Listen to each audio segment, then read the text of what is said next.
Yo, what's up, Hivers? Happy 90s Friday. I'm coming to you from the New York City area at 6 p.m. Thursday. I'll be posting this at midnight London time. Maybe a little later, actually, but it'll be up late Thursday night or early Friday morning. So, as you know, I finished doing my run through 1990 to the year 2000. Actually, I don't think I did the year 2000. Maybe I'll just bring that to you separately next week or something.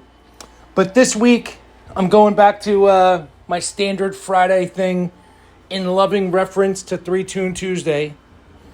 I'm going to be bringing you 5-Tune Friday on 90s Friday.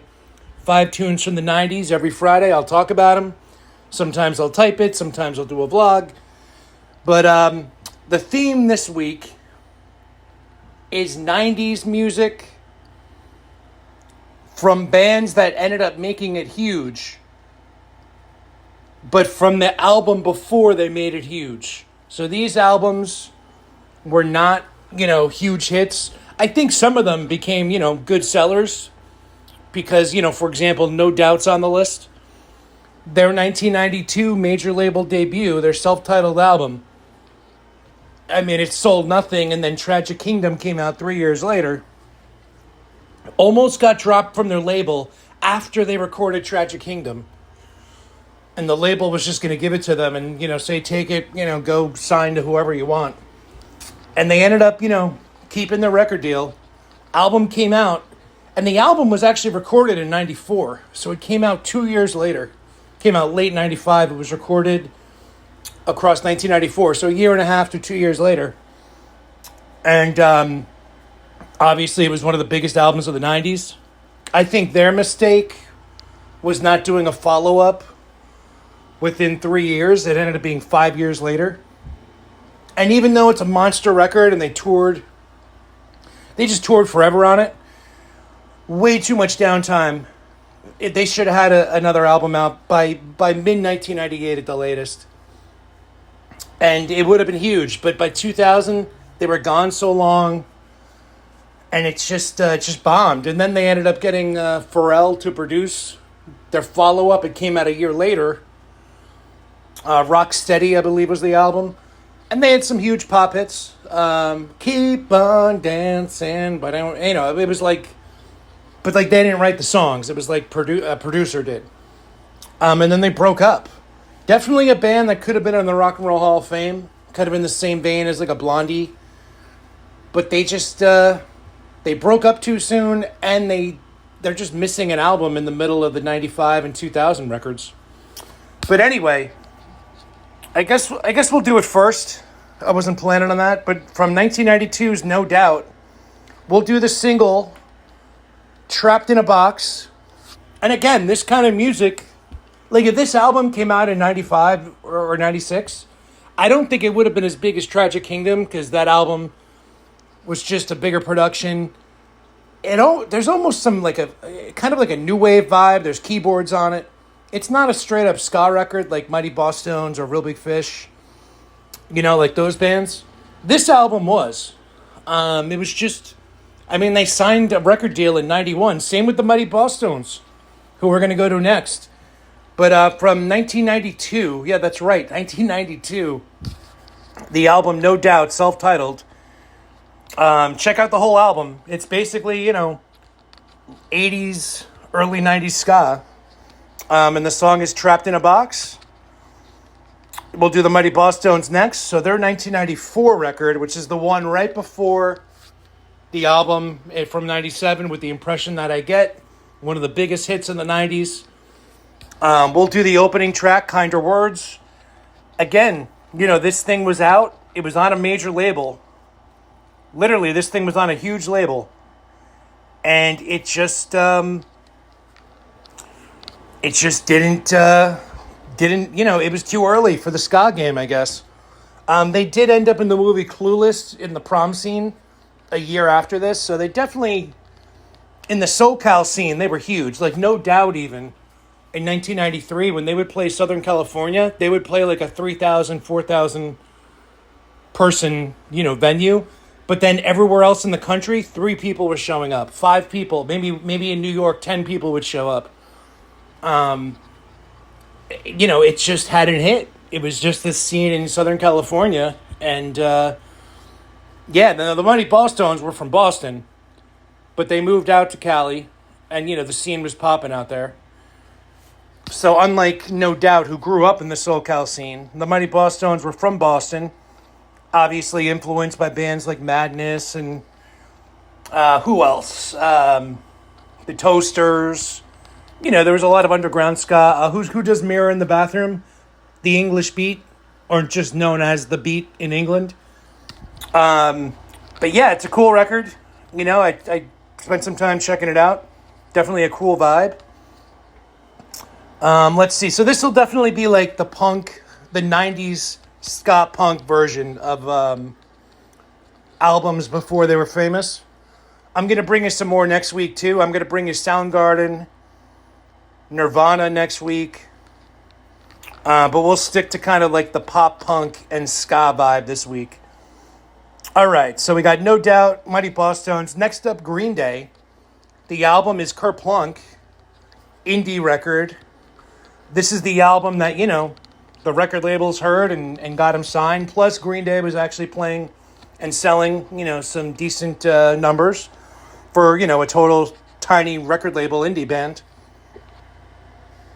This came out in 1991, Kerplunk on Lookout Records. And we're going to go with the song 2,000 Light Years Away. Basically sounds like Dookie, with not as big production. They actually recorded a lot of the songs on this album. They re-recorded them for Dookie. Only Welcome to Paradise ended up on Dookie, but they actually did versions that were recorded by Jerry Finn and Rob Catalano, one mixed and one produced. And they sound just like Dookie songs. It would have been interesting if they actually released, they probably could have gotten away with releasing a whole other album of all their songs and they would have been hits. But, they probably would have been called bigger sellouts. We all know the story. 1994's Dookie was huge. This is the album before that, 3 years prior. And worth checking out if you're a fan of Dookie. Next up, we got Blink-182, pick number 4. So this, a lot of people really remember like Blink-182's third album, Enema of the State, being the big breakout record. That definitely is when they broke out in the pop scene. But the song Damn It from their 1997 second album, Dude Ranch, that was a huge alternative rock hit. That was all over MTV, all over alternative rock radio, nationally, not just in California like some bands. So I'm going back to their first album, 1994, the album. Actually, I think that's wrong. I think it came out in 1995, and I think Apple, the streaming service, is just wrong. But I'll check that before I post, and I'll put the correct year. Just going by memory, I just have a feeling that might be incorrect. I'm going to go with the song Carousel. Now, definitely, you can tell the production is very low budget. This is probably again, No Doubt and Mighty Bosstones were already on big labels, and they just didn't hit commercially. Green Day was on a tiny label, but you can kind of hear the sound if you just use your imagination slightly. Blink-182, the production was, I think, probably the worst. But you can hear the songwriting. It was already there. It was very poppy. And I'm not sure I'm going to give you the song Carousel or M&M's. I'll let you know. Maybe I'll do one as a bonus. So that's 4 tunes. And then we'll go The Offspring. Their 1992 album, their second album, the album Ignition. I'm going to go with the song LAPD. So you can definitely hear it's the same kind of vibe as their 94 breakout success album, Smash. And this is actually on the same label. Again, we've talked about this before. Smash was actually on an independent label, even though it sold like 10 million records. So this is the same label, Epitaph Records. And, the production was a little better on the next one, but you can definitely hear kind of like the Bosstones and No Doubt.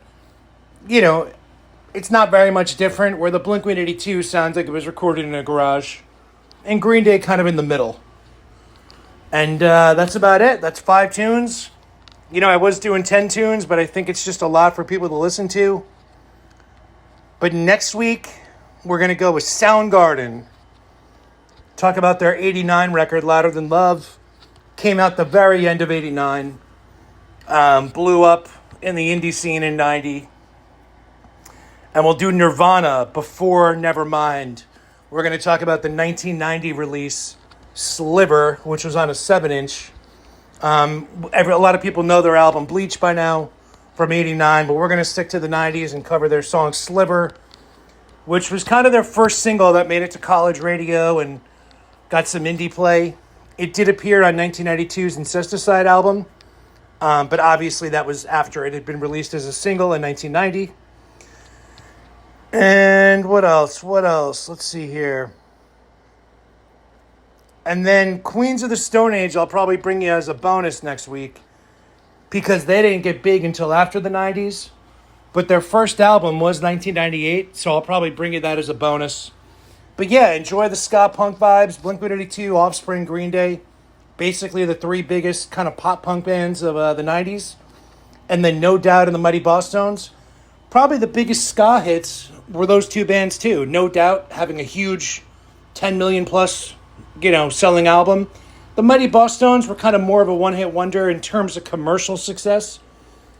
But those were probably the biggest, quote, ska hits. You had bands like Real Big Fish, Goldfinger, Save Ferris.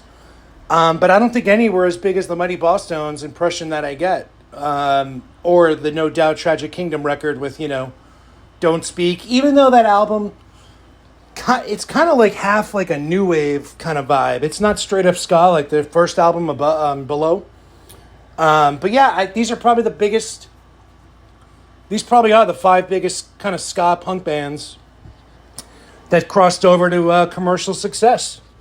And I'll bring you a bonus somewhere below. I'm not sure what I'm going to do yet. You know what I'm going to do? I'm going to bring you... Let me see here. I don't know. I'm going to bring you something. I think I'm going to bring you a song from the first Lit record. From their indie record from 1995. 2 years before... actually, no, like 3.5 years before Island in the Sun, I believe is the name of the record. And that, has the song... Please tell me why my car is in the front yard. And you guys know the song. Down, down, down, down, down, down. Down, down, down, down, down. So yeah, kind of the pop punk vibe. And enjoy everybody. Later.